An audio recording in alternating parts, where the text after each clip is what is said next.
Muito boa tarde. Meu nome é Caroline Fidelis dos Santos e hoje a gente começa, né, junto com a minha companheira, a gente começa o nosso estágio de gestão educacional aí no sistema de extensão, tá?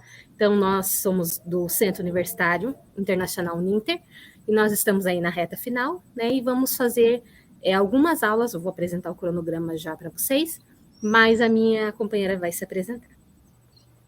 Boa tarde a todos, eu me chamo Gabriele, estou no mesmo período que a Caroline e nós vamos iniciar o projeto de extensão. Então, eu vou compartilhar o material, aí a gente vai explicando no decorrer. Então, nosso aí projeto, né, relacionado à gestão educacional, cujo tema é tipos de gestão escolar, com enfoque na gestão democrático-participativa e como pode ser aplicada nas escolas do século XXI, visando o desenvolvimento crítico dos agentes envolvidos na escola. Então, aí está o nosso RU, nosso nome completo, e a gente vai para o cronograma de atividades, tá? Conforme os professores mesmo nos orientaram, nós não vamos fazer 6 aulas gravadas. Então, nosso projeto aqui de estágio, este curso de extensão, ele vai ter etapas, né? E cada dia será uma atividade diferente durante 6 dias. Dia 1, então, que no caso é o dia de hoje, nós vamos ter a videoaula contextualizando o tema da extensão, né? Entrando no tema de gestão, o que é democracia, né? O que seria essa gestão democrático-participativa, para daí a gente, né, aos poucos, a gente ir aprendendo a respeito desse assunto. Então, a nossa primeira aula de hoje é uma aula de contextualização do nosso tema, né, debatendo algumas coisas, alguns aspectos importantes. No segundo dia, que no caso será um dia após a transmissão desta aula, responder questionário no Google sobre o que se recordam da gestão das escolas que participaram e ou, no caso de professores, do cenário em que vivem dentro da escola em que atuam. Então, a ideia é que a partir da primeira aula, né, na segunda aula, haja essa resposta desse formulário. Aqueles que não são, né, da nossa área, que estão participando conosco aqui deste projeto, poderão refletir a respeito do que viveram, né, durante toda a sua carreira escolar, e aqueles, que eu acredito que seja a maioria, que estão aí nesta caminhada, né, já da profissão, vão compartilhar um pouquinho com a gente do que né, passam no dia a dia dentro da escola a respeito da gestão educacional. No dia 3, nós vamos ter a atividade de assistir um filme chamado Entre os Muros da Escola. O objetivo não é só assistir por assistir, então o objetivo é assistir, buscando refletir sobre o papel da gestão democrática neste contexto apresentado no filme, assemelhando ao cenário brasileiro escolar, que é o nosso foco, né, da nossa atualidade. No dia 4, nós temos a leitura de um artigo muito importante, cujo título é Explorando e Construindo um Conceito de Gestão Democrática, de Ângelo Souza, que vai ser debatido no dia 5, né, juntamente com os demais conteúdos, que vai ser a última e segunda e última videoaula, né, que será gravada. Vai ser uma aula um pouquinho diferente, nós vamos ter participação de 2 colegas, né, muito próximas, que vão compartilhar um pouquinho com a gente dessa questão da gestão dentro da escola que elas trabalharam, uma escola pública e outra na escola particular. Então, vai ser a videoaula participativa com alguns dos membros do grupo, finalizando o tema proposto, somando os conhecimentos da primeira aula, do filme, do artigo e de todos os debates que serão feitos no grupo. E o último dia, claro, nós vamos terminar com uma resolução de estudo de caso, né, que vai aí trabalhar bem essa questão da gestão ativa mesmo, das ações ativas da gestão. Então, nós vamos começar a gestão escolar. Quero passar aí para a minha amiga. Então, vamos lá. O que é gestão escolar? Gestão é um conjunto de princípios relacionados às funções de planejar, de organizar, de dirigir e controlar uma companhia.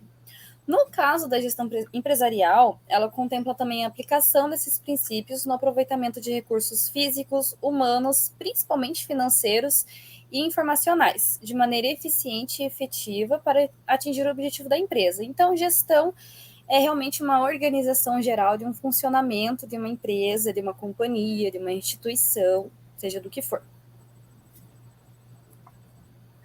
Lembrando, bastante interessante, a gente já teve muitas aulas na faculdade a respeito de gestão educacional, né? Já foi lá no comecinho gestão educacional. E a gestão, ela tem muito da administração, né? Muito da administração. Inclusive, somos duas pessoas que tiveram técnico em administração, né?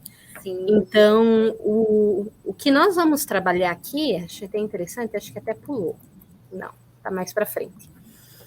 Nós vamos trabalhar os conteúdos de um livro que fala sobre gestão, mas quando a gente vai procurar o que é gestão, né, pesquisar sobre o que é gestão, a gente vai perceber que tem muito dos conceitos da administração dentro da gestão educacional também. Então, para entender a gestão educacional, a gente precisa primeiro entender o que é gestão. Como a Gabriele falou, a gestão literalmente é saber como organizar e como dirigir uma instituição.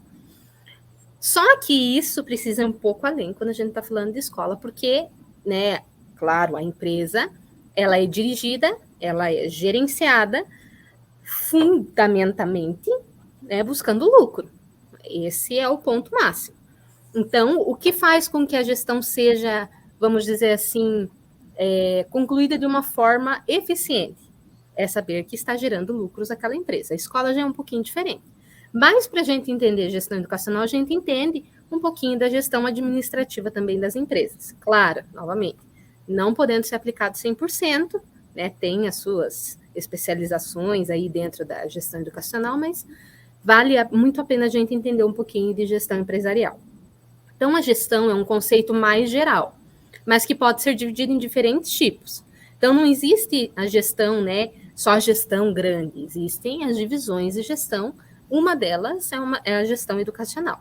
Então, eles estão dentro do mesmo guarda-chuva, claro, mas com abordagens bem específicas. Então, aqui a gente tem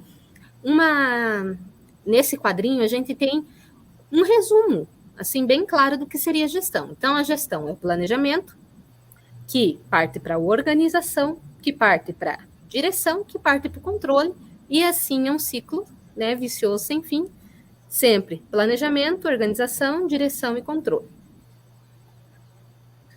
Então, como eu falei, a gente vai falar um pouquinho sobre gestão educacional com base teórica, né? A gente nunca pode falar assim, sem nenhuma base. Então, a nossa base teórica é o livro Gestão Educacional, da professora Helena Leomir de Souza Bartnick.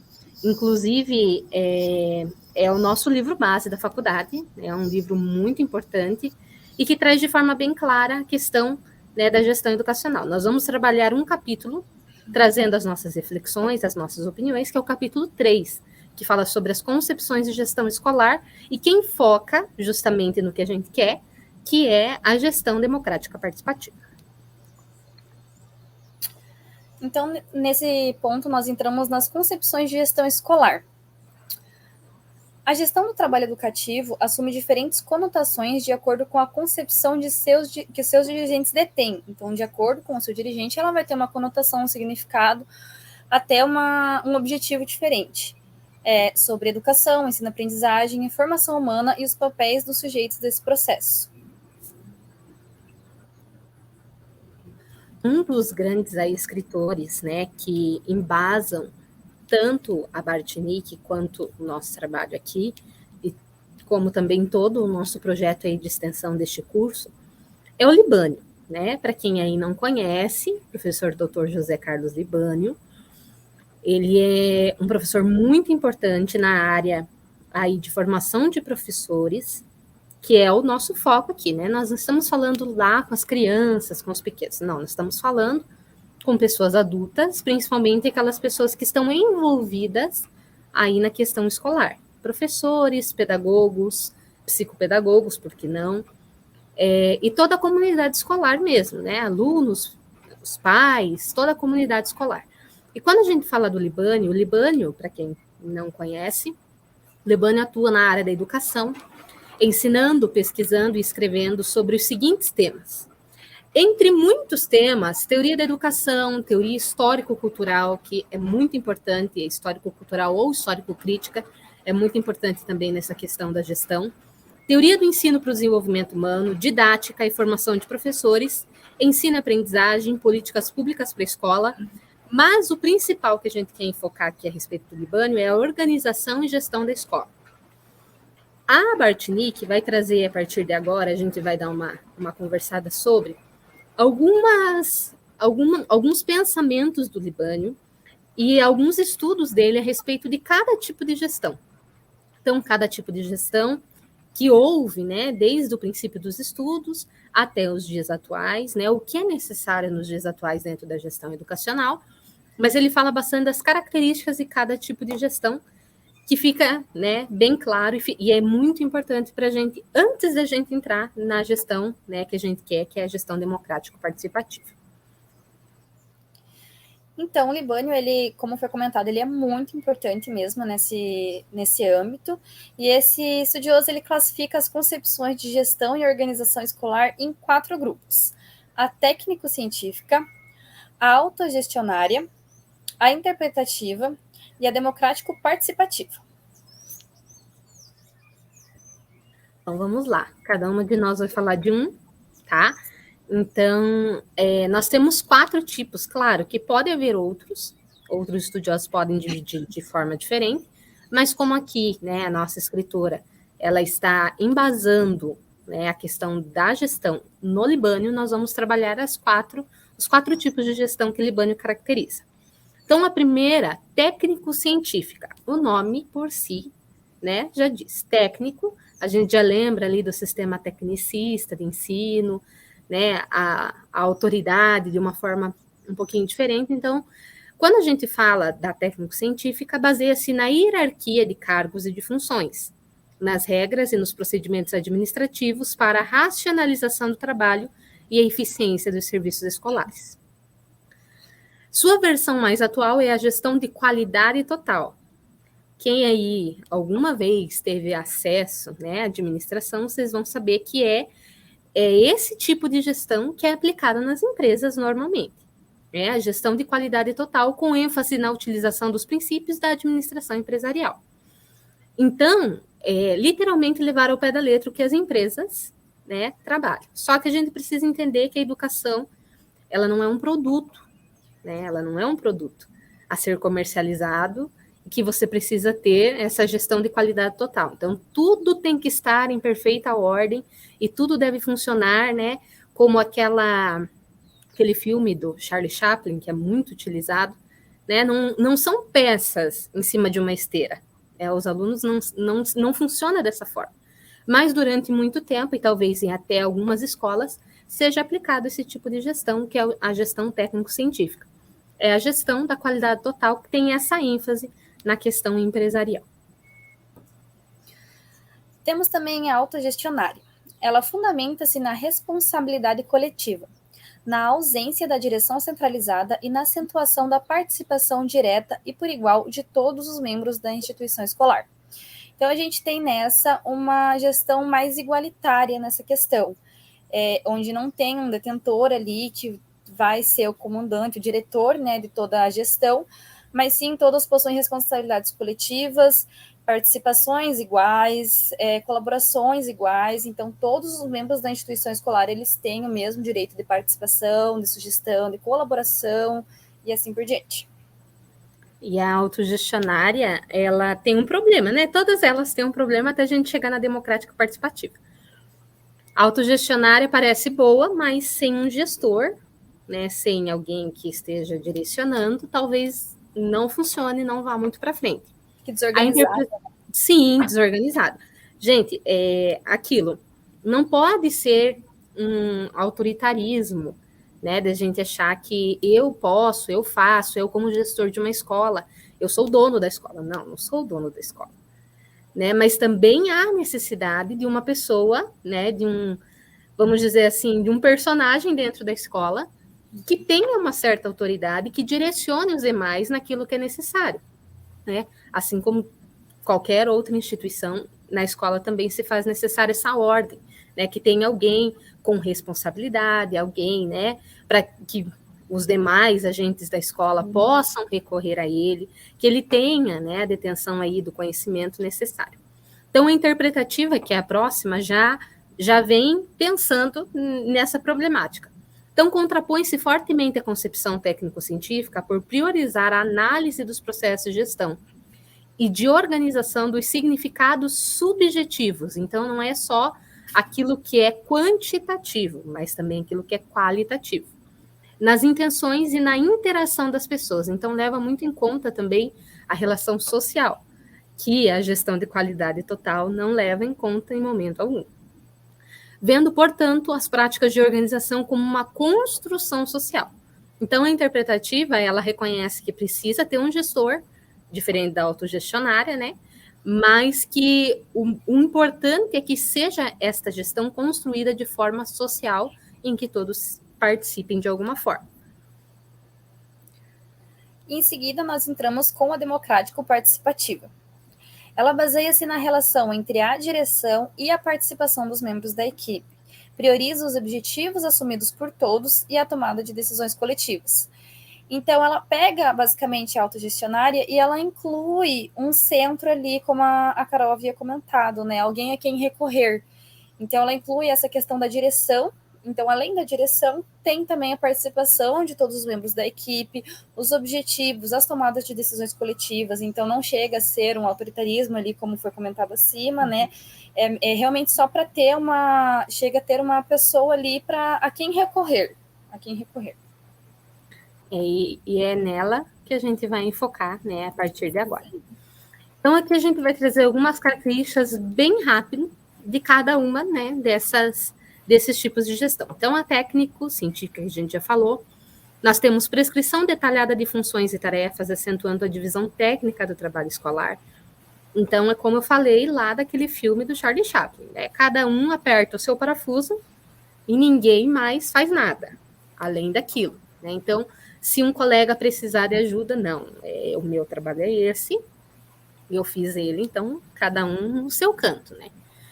Poder centralizado no diretor, então, o diretor, que é o gestor da escola, é o detentor do poder, destacando-se as relações de subordinação em que uns têm mais autoridade do que outros. ênfase da administração regulada, ou seja, um sistema rígido, né, de normas, regras, procedimentos burocráticos de controle de atividades, descuidando-se, às vezes, dos objetivos específicos da instituição escolar. Enfoca-se na técnico-científica muito na questão de regra, né, de ter ali um regime focado, claro, né, lá na gestão de qualidade total e esquecendo-se do objetivo da escola. Comunicação linear, ou seja, é sempre de cima para baixo, nunca de baixo para cima, nunca essa comunicação, né, que não seja só de um lado para o outro, mas seja, né, recíproco, e sempre essa comunicação baseada em normas e regras. Então, ali, na técnico-científica, nós temos mais ênfase nas tarefas do que realmente nas pessoas, que é o foco da escola. O foco da escola são as pessoas, são os estudantes.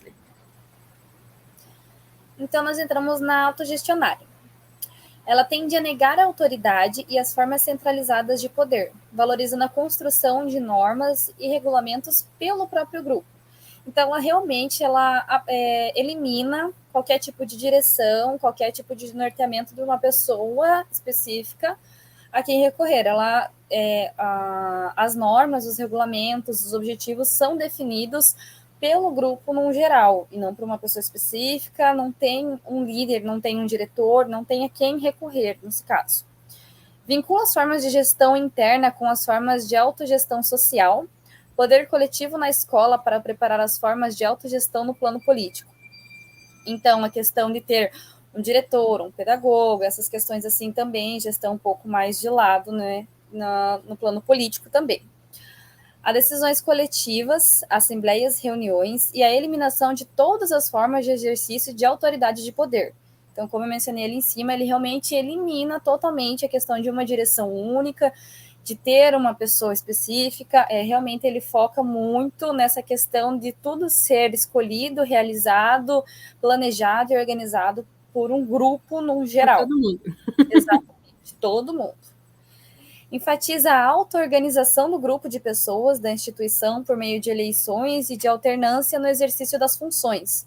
Então, é como a gente comentou ali acima, é realmente todo mundo fazendo as coisas, todo mundo escolhendo as coisas, E daí, como a gente comentou assim, a gente parece ser bom, né? Mas eu acho que na prática, assim, todo mundo escolhendo alguma coisa e fazendo tudo a mesma coisa, se torna um pouco mais confuso, né?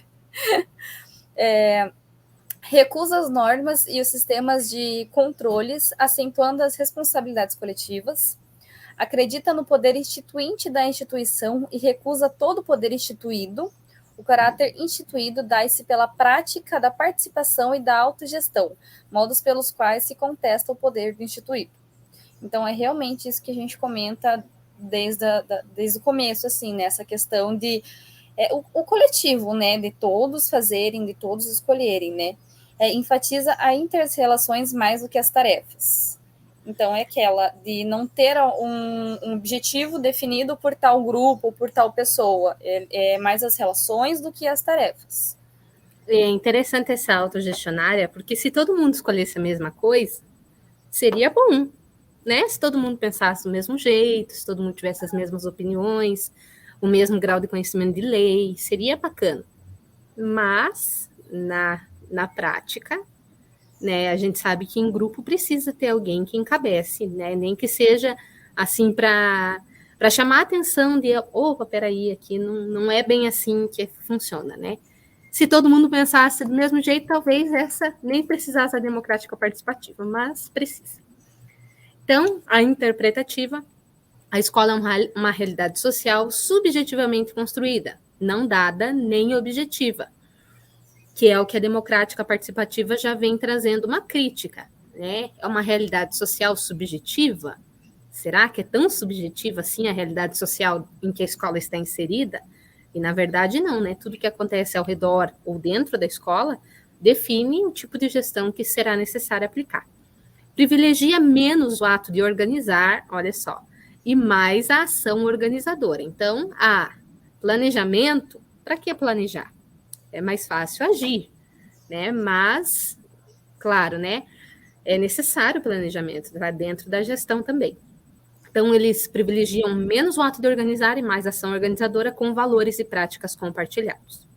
A ação organizadora valoriza muito as interpretações, os valores e as percepções e significados subjetivos, sempre na subjetividade, destacando o caráter humano e preterindo o caráter formal, estrutural e normativo.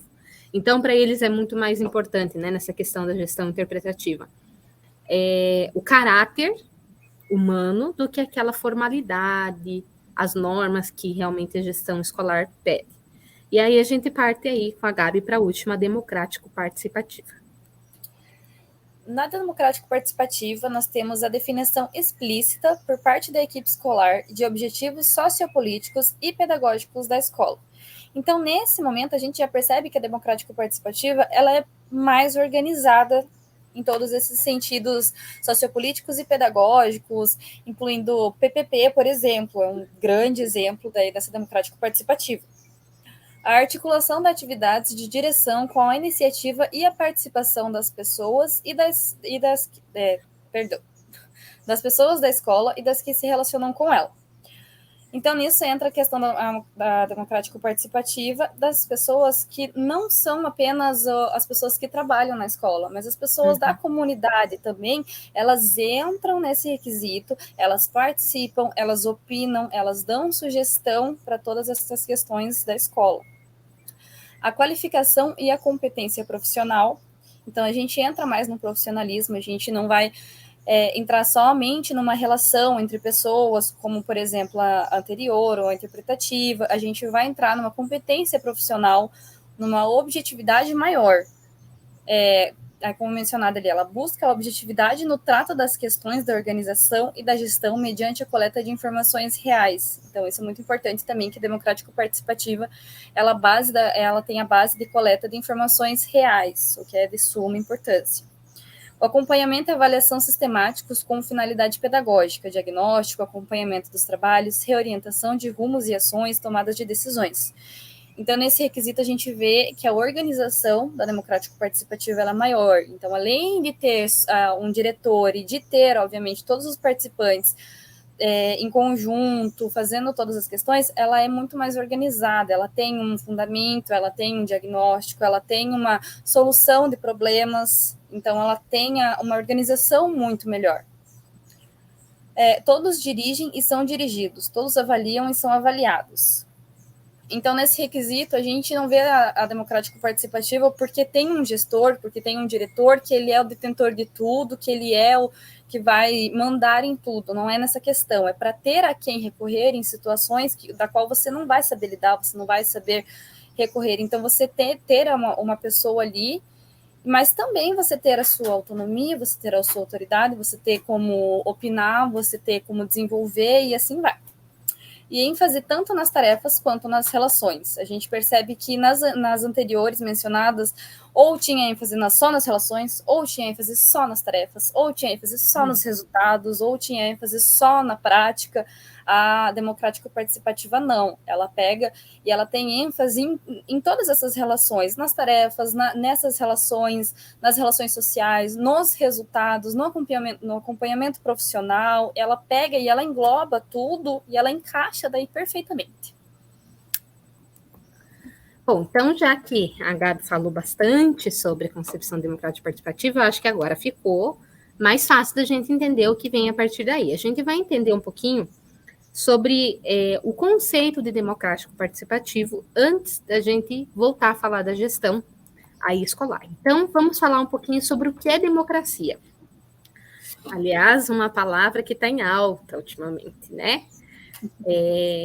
E muitas pessoas podem pensar que a palavra democracia é importante só para a política, e não é, né? A democracia é importante em qualquer lugar, em qualquer situação social, e por que não, né? Na gestão escolar também ela é muito importante. Então, o que é democracia? Para a gente entender certinho, né? Não vamos dizer assim, buscando fontes que não são confiáveis, falando sobre democracia, né?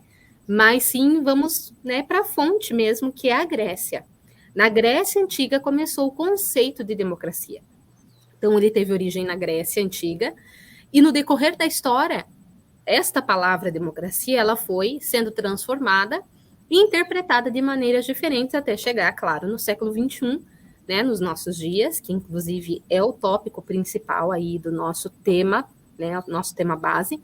Então, ele iniciou-se na Grécia Antiga, assim como várias outras definições, né, através dos filósofos, dos pensadores, também, né, através daquelas profissões que estavam se iniciando ali. Então, filosofia, história, começam a pensar a respeito do termo democracia. Então, na antiguidade, a palavra democracia, na sua essência, representava a participação popular nas decisões da polis, que é a cidade. Com a evolução histórica, a democracia ela não se resumia apenas a isso. Ela passou a ser entendida como um sinônimo de formas de governo, em que um governo seria democrático ou não, dependendo do grau de participação do povo nas políticas e as práticas de administração. Então, a democracia ela não se resumia a uma pessoa escolher as questões da cidade. Era uma questão do povo. Exatamente. E isso foi se ampliando, né? Conforme foi passando o tempo. Antes era só a questão da cidade, depois passou a ser a questão do governo, né? Que não é só uma cidade, já é um pouquinho mais amplo. E hoje em dia, em todas as relações, a gente pode trabalhar um pouquinho a respeito da democracia. Segundo o dicionário Aurélio 2004, página 291, a palavra democracia significa duas coisas. Primeiro, governo do povo. Então, é o povo, a soberania popular. Então, o povo governando através de alguém. Claro, né? Precisa ter um gestor, mas, vamos dizer assim, a soberania maior viria nesse caso do povo. E, em segundo lugar, doutrina ao regime político baseado nos princípios da soberania popular e da distribuição equitativa do poder. Então, esse regime político onde a soberania não seria de uma pessoa, né? Seria, sim, do povo em geral. Então, de acordo com Sacristão, em 1999, o conjunto de procedimentos para poder conviver racionalmente, dotando de sentido uma sociedade cujo destino é aberto, porque acima do poder soberano do povo já não há nenhum poder. A vivência em uma sociedade construída historicamente com a participação de todos, em que os cidadãos têm liberdade para agir e decidir, tanto individual como coletivamente, de forma organizada e racional, considerando, acima de tudo, o bem comum e o sentido social. Então, a democracia, ela não vem partindo de um senso comum, do que eu acho que vai ser correto. A democracia, ela tem o objetivo do bem comum, do sentido social, ela vem com uma construção toda que não vem do que eu acho que vai ser bom. É uma decisão não somente individual do que eu posso achar, mas ela tanto é individual quanto coletiva. Então, ela tem que ser também coletiva e é isso. Me engasguei. Bom, o que a democracia expressa? Então, nós temos 3 questões aí que a democracia expressa de forma, né, bem clara. Valores, responsabilidade, porque, como disse a Gabi, a democracia não é pensar o que é bom para mim. Isso não é democracia, né? Isso é outra coisa.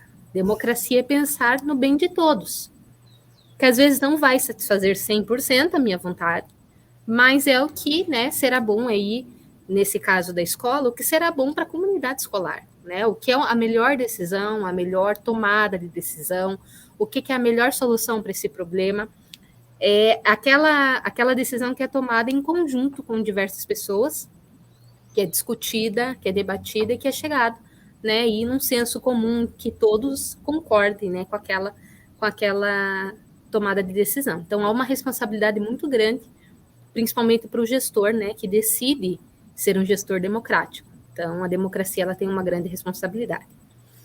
A democracia também subentende não apenas ideias, né, porque ser democrático nas ideias é fácil. A democracia real, ela é expressa nas práticas, aí de participação no planejamento, construção e exercício das diferentes formas de gestão, quer em termos de Estado, quer em termos de gestão de instituições locais. Quer a gente esteja falando de um governo, ou quer esteja a gente falando da escola, né? Então, a escola, para ela ser democrática, ela não pode ser só democrática no papel, no PPP, de boca, né? Dizer, minha escola é democrática. Mas a escola se torna democrática a partir das suas práticas, das suas ações de planejamento, de construção e o exercício, né, desta gestão aí na prática mesmo. Então, aqui nós temos uma citação tirada diretamente do livro que a gente citou no começo, da Helena Leomir de Souza. A democracia participativa pressupõe uma sociedade civil, politicamente preparada e consciente quanto aos direitos e deveres necessários para a concretização de causas coletivas. Então, isso entra no que eu mencionei anteriormente, que a democracia ela não vai ser decidida no meu senso comum, no que eu acho que é certo, no que eu acho que é errado. Ela deve ser consciente quanto aos direitos e deveres. Não é só garantir o meu direito, mas sim o meu dever, porque nós, como cidadãos, nós temos direitos e deveres perante a sociedade, perante a uma instituição escolar ou perante a qualquer organização que tenha uma gestão. E essa democracia participativa dentro da escola vai formar, né, os nossos alunos em pessoas conscientes quanto aos seus direitos e os seus deveres também. Então, não é só uma questão dos agentes escolares, dentro dos professores, diretor, pedagogo, mas ela envolve, né, toda a formação dentro da escola, a formação aí acadêmica dos alunos. Então, como aplicar a democracia participativa na gestão escolar? Né?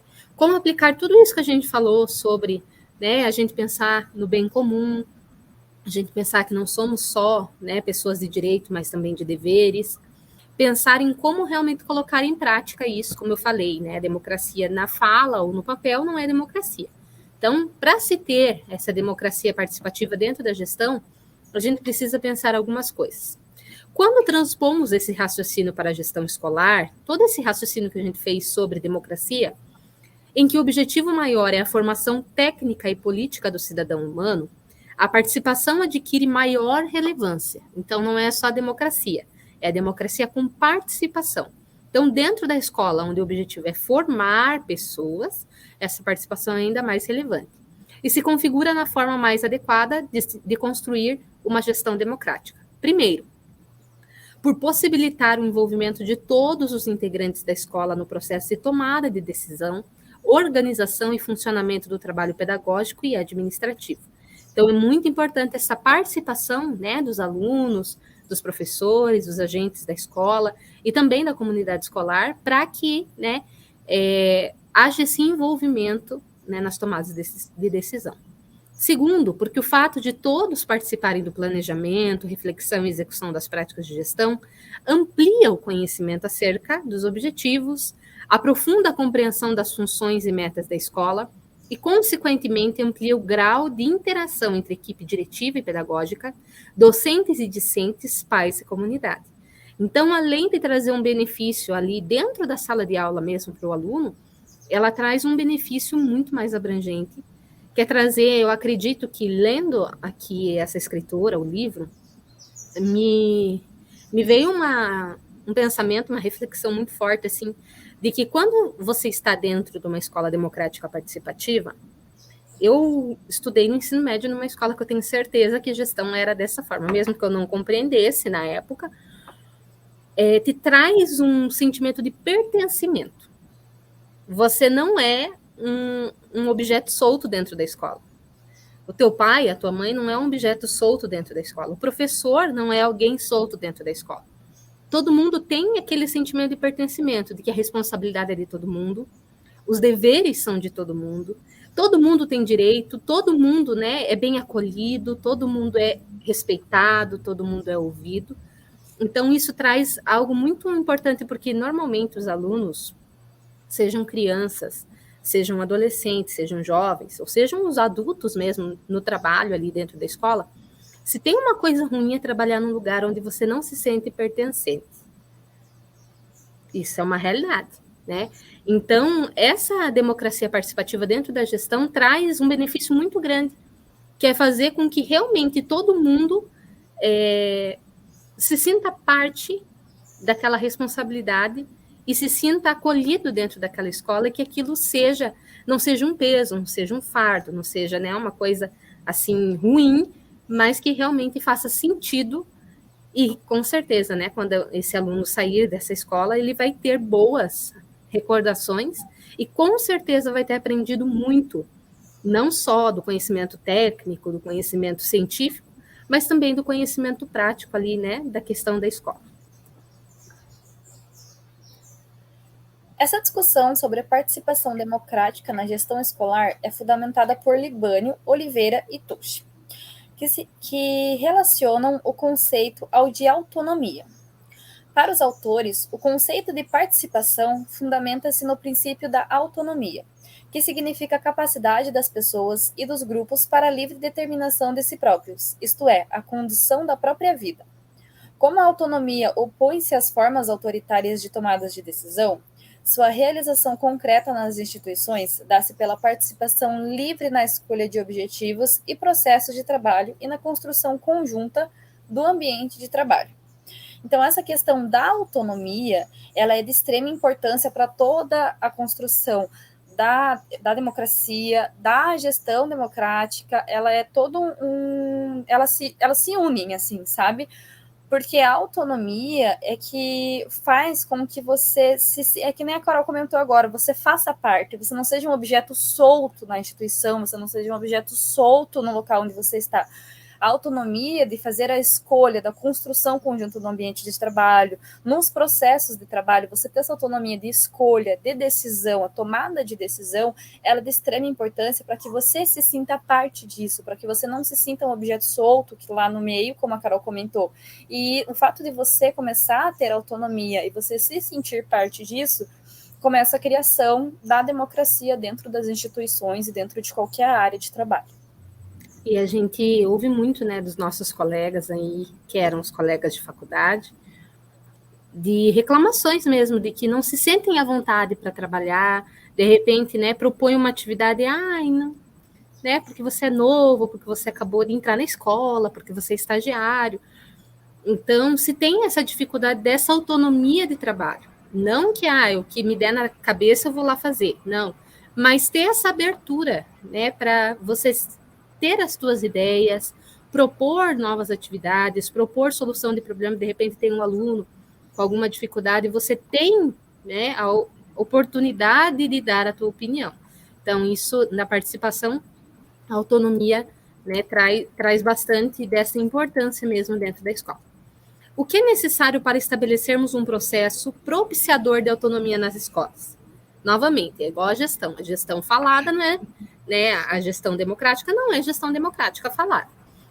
Assim como a autonomia na escola falada também não é autonomia. Então, o que a gente pode fazer para estabelecer um processo propiciador de autonomia? A autonomia na escola requer o envolvimento de todos na organização, operacionalização e avaliação dos processos administrativos e pedagógicos, de forma a refletir permanentemente sobre os objetivos sociopolíticos da instituição escolar, o que requer dos educadores que atuem com profissionalismo nesse processo, uma vez que, de acordo com Rios, 1998, página 12, ele diz que construir ética e politicamente a autonomia não teria significado se não se aliassem à perspectiva ético-política e dimensão técnica, o domínio seguro de conhecimentos específicos, a utilização de uma metodologia eficaz, a consciência crítica e o propósito firme de ir ao encontro das necessidades concretas e sua sociedade de seu tempo. Então, quando a gente olha a respeito da autonomia, é importante que se nós, como professores, né, como agentes da escola, queremos autonomia, nós precisamos dominar, né, a nossa área, os conhecimentos necessários, para que realmente essa autonomia seja válida. Porque eu ter autonomia para agir, né, dentro aí da minha área e não ter o conhecimento necessário, se torna em vão, né, na realidade. Então, por isso que aqui fala que para que seja construído a autonomia, não tem significado se nós, né, como atuantes aí da autonomia, se nós não tivermos, né, os conhecimentos, o domínio seguro dos conhecimentos, né, a utilização de uma metodologia que seja realmente eficaz dentro de sala de aula, e essa consciência, né, de que nós precisamos ir realmente de encontro a necessidades que não são subjetivas, são concretas, né, e que estão aí inseridas dentro do contexto de todos aqueles que estão dentro, né, das salas de aula e dentro da escola. Agora temos os princípios sociopolíticos que pressupõem por parte do diretor, do gestor. Compromisso no sentido de não descuidar na formação para a cidadania, clareza de que a escola e sua organização estão inseridas em um contexto social amplo e que seus atores sofrem e emanam influências da e para a sociedade civil e política de que fazem parte. Esse ponto eu acho de extrema importância, porque eu acho que não adianta você ter autonomia, você ter uma instituição que seja democrática, mas que o gestor e os participantes, eles não têm noção da onde eles estão inseridos, de qual é a realidade da comunidade, de qual é a realidade dos estudantes, de qual é a realidade dos professores e de todos os trabalhadores. Eu acho você saber aonde está inserido, aonde a escola está inserida, é de extrema importância para gerar os demais tópicos que a gente comentou anteriormente, que seja a autonomia, a democracia e a gestão democrática. E a compreensão de que na prática da gestão escolar está imbricada a concepção de educação, de homem, de ensino-aprendizagem e para que tipo de sociedade a proposta pedagógica de sua escola está comprometida. Então, a gestão escolar, ela não se limita a você saber como funciona uma instituição, de como é a organização de um projeto político-pedagógico, de como funciona a questão de contratação, de como funciona a questão de trabalho. A gestão democrática, ela vai muito além, porque a gestão democrática, ela entra no que a escola está sendo para com os alunos e para com a sociedade.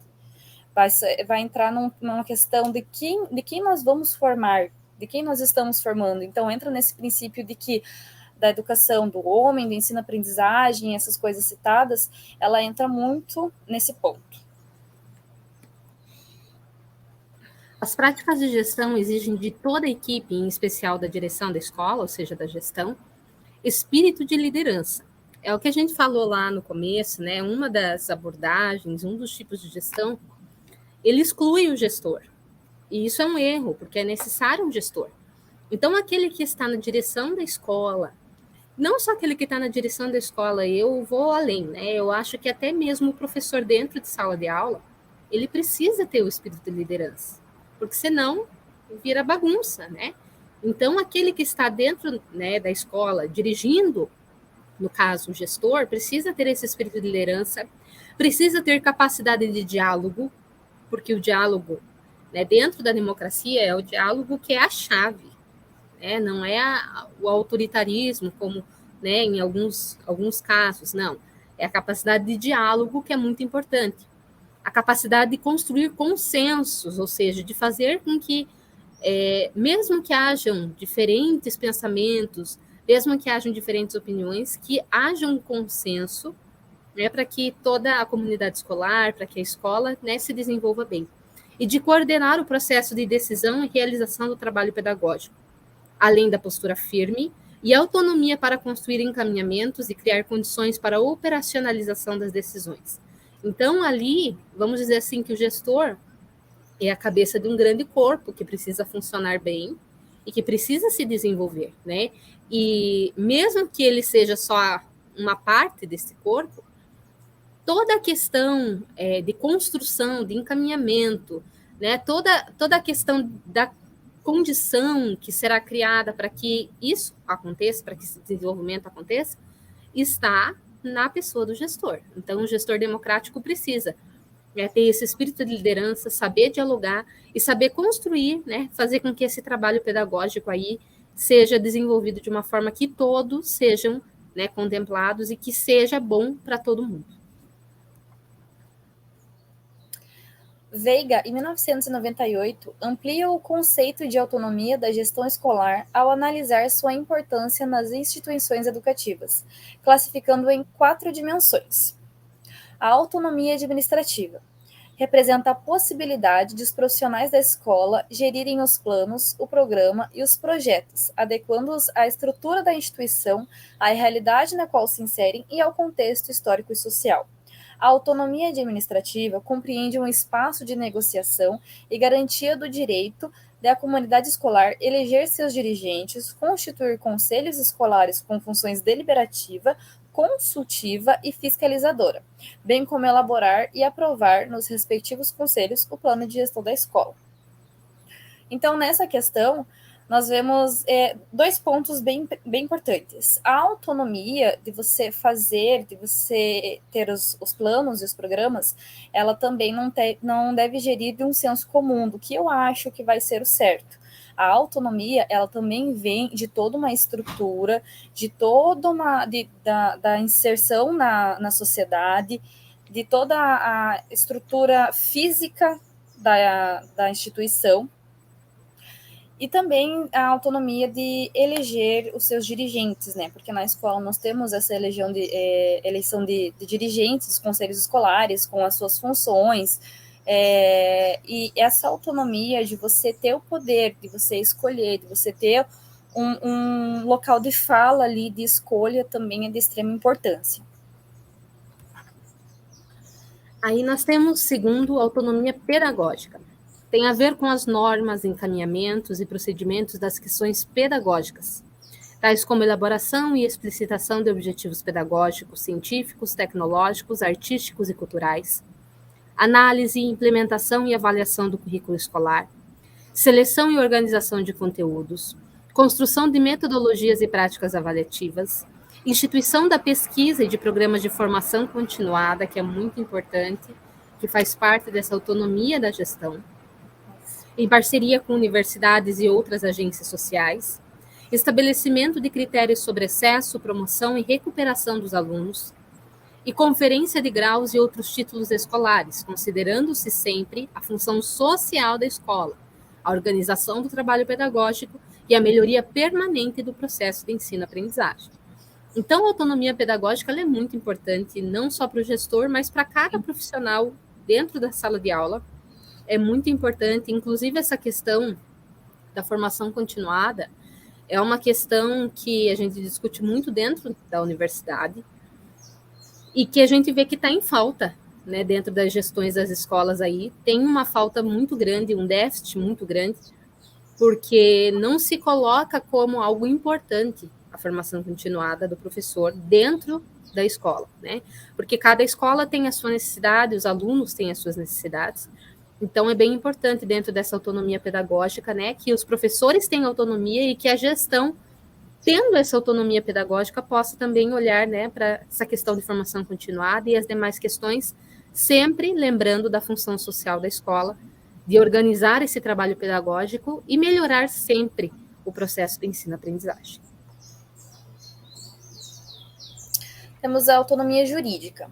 Refere-se à possibilidade da escola elaborar, em coerência com as políticas e diretrizes dos órgãos centrais, as próprias normas e orientações internas no que se refere aos aspectos como admissão de professores, estabelecimento de convênios, matrículas e transferência dos alunos, implantação de projetos diversos, oferecendo nesse projeto condições de participação cultural, profissional e sociopolítica a todos os sujeitos que atuam no processo educativo escolar. Então, a autonomia jurídica, ela entra muito com as questões políticas, né? Ela entra na possibilidade da escola poder ter essa autonomia de fazer os projetos, fazer questões extracurriculares, elaborar os seus planos de ensino, mas sempre de acordo com as políticas e a diretrizes dos órgãos centrais. Então, por mais que ela tenha essa autonomia, ela não tem essa autonomia ao léu, ela não tem essa autonomia de um mero senso comum, do que o diretor acha, do que um professor acha. Ela tem todo um processo de políticas e diretrizes a seguir de acordo com as normas, de acordo com a acessibilidade da escola, de acordo com onde ela está inserida e diversos outros fatores que influenciam nessa tomada de decisões. Essa autonomia jurídica é muito importante, né, dentro da escola, porque a gente vê dentro das empresas, claro, né, gente, nós temos aí no nosso país leis bases, Constituição Federal, Carta Magna, nenhuma escola pode, né, nenhuma instituição pode passar por cima da lei magna. Nós temos, né, na escola a gente sabe, nós temos LDB, nós temos os PCNs, tudo, mas é importante que cada escola possa se adequar juridicamente, né, com as suas normas, com os seus estatutos. É até interessante porque as empresas obrigatoriamente têm que ter o estatuto social. Toda empresa, para ter o CNPJ, ela precisa ter o estatuto social, que é a lei daquela empresa, ou, né, as instituições religiosas também precisam ter. Então, é a lei que vale ali dentro, mas claro que tem base nas leis, né, maiores. Então, a escola poder se adequar, né, no seu contexto aí, juridicamente também, é bastante importante e financeiramente também. Então, financeiro, acho que é a autonomia mais difícil de se ter dentro da escola, né? Quem aí é professor e quem já foi aluno lembra, né? E faz rifa, e faz isso, e faz aquilo, né? Para conseguir, né, ter essa ajuda para conseguir ter alguma autonomia financeira. Então, a autonomia financeira configura-se na prerrogativa de a escola pública, que recebe as verbas repassadas pelo poder público, que deveria ser uma verba, né, que fosse suficiente para manter a escola e tudo que a escola necessita, administrar os recursos financeiros e aplicar e remanejar diferentes rubricas, compreender a competência para elaborar e executar seu orçamento, seu fluxo regular do poder público, permitindo à escola planejar e executar suas atividades, independentemente de outras fontes de receita com fins específicos. Pela lógica, claro que isso no papel, né? A escola poderia, né, ter outras fontes de receita, poderia sim, né, fazer festa junina e arrecadar, poderia fazer uma rifa e arrecadar, poderia fazer, mas pela lógica, o fluxo que vem do poder público deveria ser suficiente para manter a escola, né, de uma forma assim aceitável. Infelizmente, a gente sabe que na realidade isso não funciona muito bem. Então, o gestor precisa ter até, né, essa compreensão aí e ser meio esperto assim para conseguir, né, gerir tudo e fazer com que a escola vá para frente e que a escola prossiga. Então, enfatiza-se que tais recursos devem existir e ser suficientes para efetivar a proposta pedagógica com qualidade, preservando a dignidade de docentes e discentes. Então, o gestor precisa, né, principalmente escola pública, precisa saber que não é tão fácil assim. Mas é bom até que a comunidade escolar saiba disso, porque é nosso papel também cobrar, né, isso que é direito nosso, está lá na Carta Magna, direito à educação, é um direito, né, do cidadão brasileiro. Então, a gente tem que ter essa noção que precisa dessa autonomia financeira aí para que a escola consiga também, né, permanecer. Então, a gente falou sobre todas as autonomias, então, resumindo, a escola é feita dessas autonomias. Autonomia pedagógica, jurídica, financeira e administrativa, que se juntam e formam, né, o que a gente chama de escola. Finalizamos nossa primeira aula, olha aí, ó, com quase 1 hora de aula. Então, as nossas referências estão aí, né, o que é gestão e o livro Gestão Educacional, inclusive, é o livro que a gente deixa aí de recomendação, né, para quem está nos ouvindo e quem queira, de repente, se aprofundar um pouquinho mais a respeito de gestão. Sou sincera em dizer que amo gestão, eu não trabalho ainda na área da educação, então eu trabalho muito com gestão empresarial, e inclusive, né, no setor público, e a gente vê que como a gestão é muito importante, e a gestão escolar, gente, a gente parar para analisar, é o coração aí da escola. É o que faz funcionar, né? Não adianta. É o coração da escola. Então, é muito importante a gente entender, né, tudo isso. A gente ainda vai falar muito mais coisa, ainda tem muito mais coisa para falar. Eu nunca pensei que tinha tanta coisa de gestão assim na minha vida, mas tem muita coisa ainda para falar, a gente vai ter mais uma aula. E a gestão aí é muito importante, acredito que a Gabi também, né, trabalha em empresa, sabe, que é o que faz a empresa ir para frente. E dentro da escola, gente, isso é muito mais humano, né? Muito mais humano, porque quando a gente fala de empresa, é aquilo, né? É humano, mas se não der lucro, vai embora, né? E a Mas na escola lá, né, de ter o resultado, e é isso aí. É, qualidade total, né? Tarefa, mas na escola é muito mais uma questão humanitária, porque você se relaciona muito com as pessoas, né? A gestão vai além do funcionamento de uma instituição entre 4 paredes, né? Vai do funcionamento geral, incluindo todos que trabalham, incluindo a comunidade, os pais, os alunos, os professores. Então é bem mais amplo. E impacta muito, né, na formação desse aluno. A gente sempre fala muito sobre processo ensino-aprendizagem, a gente fala muito sobre dificuldades de aprendizagem, e às vezes a gente não percebe que a gestão educacional, se ela não for uma gestão eficiente, não adianta o professor se desdobrar em 500 dentro da sala de aula para tentar, né, dar conta de tudo, que a gente sabe que não é tão simples assim, mas é necessário que essa gestão realmente tenha essa base, e essa base democrática, gente. Isso é uma coisa que talvez, não sei, há 50 anos atrás não se pensava, né? Não se refletia sobre a necessidade. A gente vê grandes aí pensadores, né, que falam sobre isso, como a gente citou aqui Libânio. Libânio, meu Deus, a gente vai embora se começar a ler ele, né? E são pessoas que hoje, né, refletem isso, e hoje a gente tem essa oportunidade.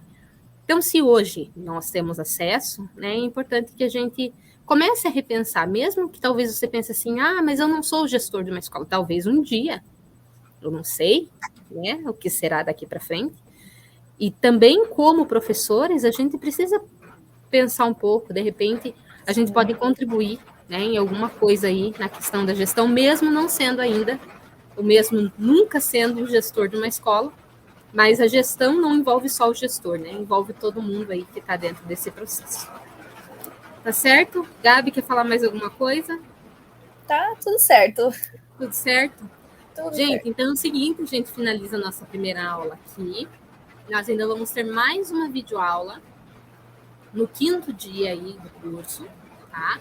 Essa nossa videoaula, acabamos aqui, já vou passar a atividade para amanhã, que é o nosso formulário, né? Peço que todos aí que estão participando do nosso curso de extensão respondam esse formulário, ele faz parte, né, das atividades. E em seguida a gente vai passando as demais atividades aí no grupo, tá bom? Brigadão a todos, de coração. Gabi quer se despedir? Obrigada a todos pela participação, por assistirem. E é isso, gente. Nos vemos na próxima aula e com muitos mais conteúdos aí. Verdade, tem muita coisa ainda, gente. Obrigada. Tchau, tchau. Tchau.